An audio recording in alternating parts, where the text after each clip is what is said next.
Good afternoon, everyone. So today's topic is DHTML. Okay, we have done HTML. Now we are going to start DHTML. DHTML stands for Dynamic Hypertext Markup Language. Okay, it is not a language. ये कोई language ही नहीं है, but is the combination of CSS, HTML, scripting language. Okay, इन सब का एक combination है. तो आपको ये सब नाम बहुत नए लग रहे होंगे सुनने में, but HTML you have done कि HTML क्या चीज़ होती है, कैसे हम उसमें वेब पेजेस बनाते हैं.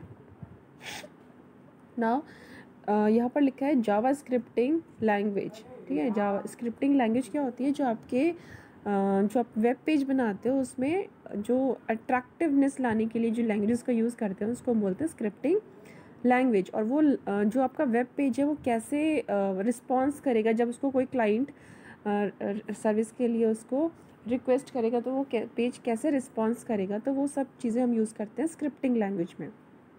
ओके, नेक्स्ट है आपका यहाँ पर स्टाइलिंग लैंग्वेज. ये देखो लिखा है स्टाइलिंग लैंग्वेज CSS. स्टाइलिंग क्या होता है कि आपके वेब पेज को और ज़्यादा अट्रैक्टिव बनाने के लिए, लाइक आपने जैसे अभी तक HTML में वेब पेजेस बनाए, आपने अगर बैकग्राउंड में एक कलर लगाया तो पूरे बैकग्राउंड में आपको सेम कलर ही दिखेगा. मतलब कहीं पे लाइट नहीं, कहीं पे डार्क नहीं, वो सेम एक जैसे ही कलर आ जाता है. बट आप अगर स्टाइलिंग लैंग्वेज यानी कि CSS यूज़ करोगे तो आप बैकग्राउंड के कलर को डिफरेंट तरीके से यूज़ कर सकते हो. यानी कि आप जो पिक्चर्स यूज़ कर रहे हो उसमें आप डिफरेंट तरीके से बॉर्डर्स लगा सकते हो. यानी कि एडवांसमेंट है आपके जो आप HTML पेजेस बना रहे थे अभी तक, उनको और अट्रैक्टिव बनाने के लिए एडवांसमेंट है. और CSS की सबसे अच्छी बात है कि जब आप नॉर्मल HTML में पेजेस बनाते हो, अगर आपको किसी पर्टिकुलर एलिमेंट में कुछ चेंजेस करने हैं, लाइक आपने फॉन्ट टैग दे दिया ब्लू, तो जिस लाइन में आपने फॉन्ट टैग ब्लू दिया है, फॉन्ट कलर ब्लू दिया है, तो उसी पर्टिकुलर लाइन में जाके आप उस फॉन्ट कलर को चेंज करोगे. ओके, CSS में ऐसा नहीं होता है. इसमें पूरी की पूरी जो कोडिंग है वो सिर्फ एक टैग को चेंज करने से ही आपकी पूरी की पूरी कोडिंग चेंज हो जाएगी, और जहाँ जहाँ पर भी आप ब्लू कलर चाहते हो वहाँ पर ब्लू कलर आ जाएगा. तो ये बहुत सारे एडवांसमेंट है जो कि हम अभी आगे पढ़ेंगे CSS में. नेक्स्ट है आपका document object model. Means the document object defines the logical structure of web page. यानी कि आपका वेब पेज कैसे रिस्पॉन्स करेगा, उसका लॉजिकल स्ट्रक्चर क्या है, कैसे कैसे उसको एक दूसरे से कनेक्ट किया गया है, ये सारी चीज़ें हम पढ़ेंगे डॉक्यूमेंट ऑब्जेक्ट मॉडल में.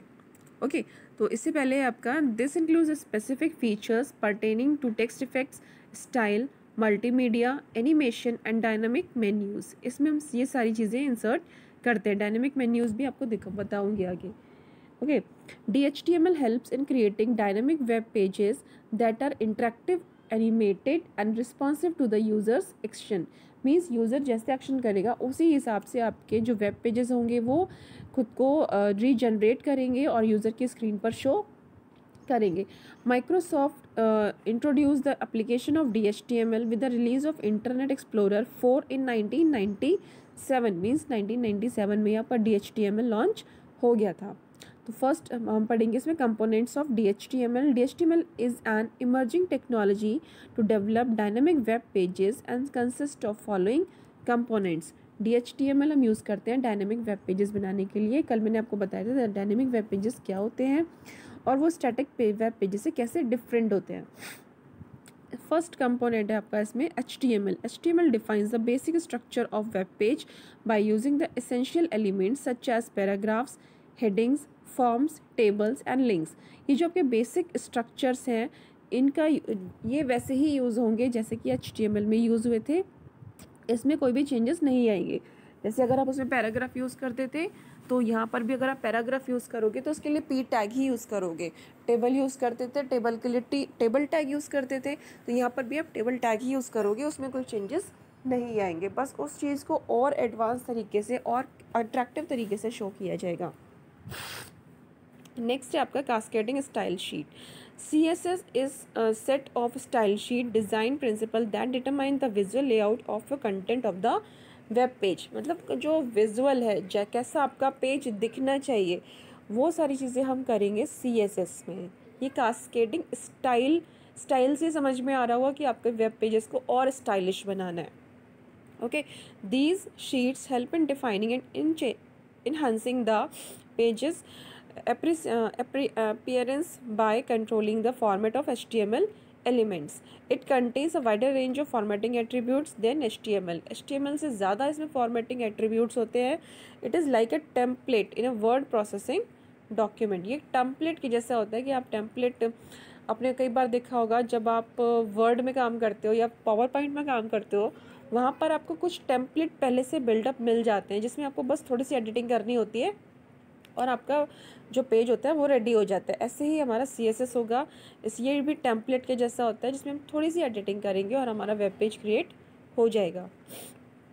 नेक्स्ट है आपका scripting. This component of DHTML makes a web page dynamic.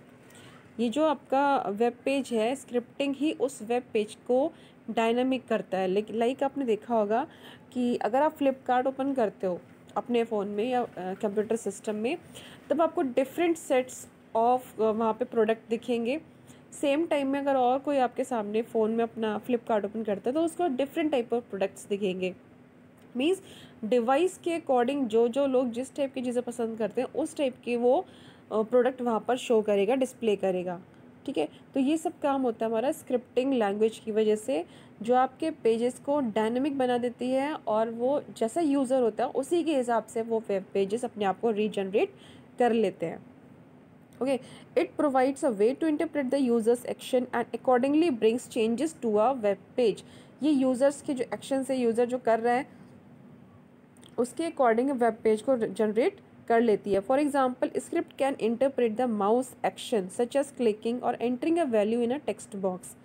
जो जिस टाइप से यूज़र टेक्स्ट बॉक्स में कुछ लिख रहा है या फिर माउस से कुछ क्लिक कर रहा है उसके हिसाब से वेब पेज को ये चेंज कर लेगी. And respond to that action by using a set of defined instructions such as opening a page. Although DHTML can communicate with several scripting languages, yet JavaScript is the standard language for creating cross browser of DHTML pages. JavaScript एक language है, इसको अलग से पढ़ना है, लेकिन अभी हमारे कोर्स में ऐसा कुछ भी नहीं है. आपको JavaScript नहीं पढ़नी, ये बस आपको बताया जा रहा है कि DHTML वेब पेजेस कैसे बनते हैं. अभी हमें सिर्फ CSS पढ़ना है. तो अभी इसके बारे में हम थोड़ा थोड़ा पढ़ लेते हैं कि अगर कभी आपसे पूछ लिया गया, आपको पता होना चाहिए चीज़ें कि DHTML पेजेस में क्या क्या चीज़ें होती है.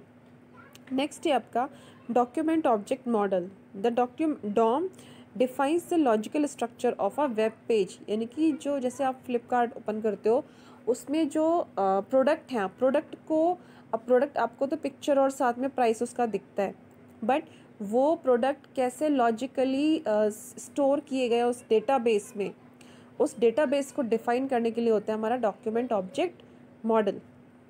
Okay, it arranges the web page content in a hierarchical way that allows the HTML elements, style sheet and scripting language to interact with each other. ठीक है, ये जावास्क्रिप्ट लैंग्वेज हो गई या फिर आपका CSS हो गया, आपका HTML हो गई, ये तीनों चीज़ें आपस में कैसे कम्युनिकेट करेंगी, जो डेटाबेस है उसे कैसे कम्युनिकेट किया जाएगा, तो उसको ये डिफाइन करता है database object model, document object model. Okay, next it is a way of categorizing and organizing every part of a web page. The basic structure, the head section element, the body section element and style sheet if any. ये इन तीनों के बीच में communication provide कराता है. The W3C defines the DOMs as a platform and language neutral interface that allow programs and script to dynamically access and update the content, structure and style of documents. ठीक है, I think ये clear हो गया होगा कि DHTML में हम कितनी चीज़ें यूज़ करते हैं और सब चीज़ों का अपना अलग अलग क्या यूज़ है. और जब तक ये सारी चीज़ें आपस में कम्युनिकेट नहीं करेंगी तब तक हम डायनामिक वेब पेज नहीं क्रिएट कर सकते. तो in tomorrow's section I will clarify your cascading style sheet. I will explain this section. So I hope you have understood what is DHTML and what are the objects are used there. So I'm sending this video and you have to prepare the notes.